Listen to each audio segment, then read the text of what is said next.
आइए दोस्तों question number 2 देखते हैं। 2 नंबर क्वेश्चन क्या है? An ice cream cone of radius r and height h is completely filled with by 2 spherical scoops of ice cream. If radius of each spherical scoop is r/2 then h is to 2r equals to what? So question number 2 हम solve करेंगे। हमें पहले पता होना चाहिए volume of cone क्या होता है। वॉल्यूम ऑफ कोन होता है 1/3 पाई r स्क्वायर एच। इस केस में भी रेडियस जो दिया हुआ है, कोन का जो रेडियस दिया हुआ है, कोन्स रेडियस दिया हुआ है, क्या दिया हुआ है? r सेंटीमीटर दिया है, r यूनिट समथिंग। और हाइट क्या दिया हुआ है? हाइट दिया हुआ है कितना? h unit. ओके, तो इस केस में भी वॉल्यूम क्या हो जाएगा? वॉल्यूम ऑफ कोन क्या हो जाएगा? कोन हो जाएगा 1/3 पाई r स्क्वायर h सम क्यूबिक यूनिट। ओके, और दूसरा केस क्या है? केस 2 दिया हुआ है, मान लो इसमें स्फीयर। तो स्फीयर का रेडियस क्या दिया हुआ है? स्फीयर रेडियस क्या दिया हुआ है हमारे पास? r/2 unit something. ओके, हमें पता है वॉल्यूम ऑफ स्फीयर क्या होता है। वॉल्यूम ऑफ स्फीयर क्या हो जाएगा हमारे पास? क्या होता है? 4/3 पाई r क्यूब होता है। यहाँ r क्या है हमारे पास? 4/3 r है हमारे पास, r/2 है।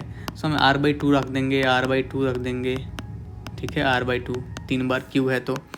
सो 4/3 हो जाएगा हमारे पास पाई r क्यूब बाई 8 हो जाएगा।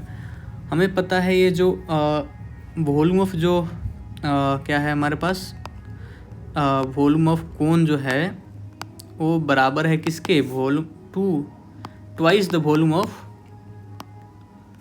Spherical scoop. Okay, spherical scoop, क्योंकि हम देख रहे हैं उसमें 2 स्कूप डाला गया है ना, 2 स्कूप्स, हमें 2 स्कूप डाला गया था। हम अगर मान लो ये V1 है हमारे पास और ये हमारे पास V2 है, तो हम V1/V2 का निकाल लेते हैं हम। क्या हो जाएगा हमारे पास? ये V1 हमारे पास है 1/3 पाई r स्क्वायर एच। V2 क्या है हमारे पास? 2 into volume of spherical scoop. क्या है वॉल्यूम ऑफ स्पेरिकल स्कूप? क्या है हमारे पास? ये है। So 4/3 something, sorry let me raise this. Okay, 4/3 pi r cube क्या है हमारे पास? r/8 है, ठीक है। हम यहाँ से will cut each other. So V1/V2 क्या हो जाएगा हमारे पास? पाई से पाई ख़त्म हो जाएगा, r³ से r स्क्वायर r बार में ख़त्म हो जाएगा, और ये हो जाएगा हमारे पास 4 2 जा 8 और ये 8 गायब।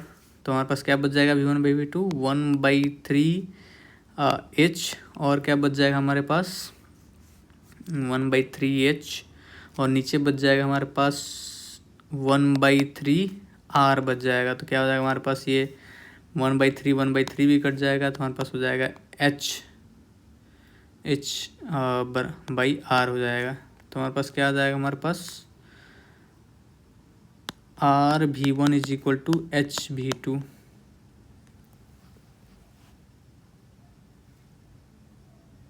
क्या हो जाएगा? दोनों का तो वॉल्यूम एक ही है, तो ये दोनों एक के बराबर होंगे ना ये। सो दोनों ये इक्वल है ना, ये सॉरी दोनों इक्वल हैं, ये हमारे पास दोनों इक्वल हैं, ये यहाँ पर इक्वल है हमारे पास। दोनों V1 और V2 दोनों क्या है यहाँ पर? बराबर है। तो क्या हो जाएगा हमारे पास? ये एक के बराबर हो जाएंगे। 1 इज इक्वल टू h/r हो जाएगा। तो h क्या हो जाएगा हमारे पास? h is equal to r हो जाएगा। अब हमें निकालना है वैल्यू किसका? हमें वैल्यू निकालना है h इज टू 2r का। हमें वैल्यू निकालना है h इज टू 2r का वैल्यू निकालना है हमें। कैसे निकालेंगे हम h इज टू 2r का वैल्यू?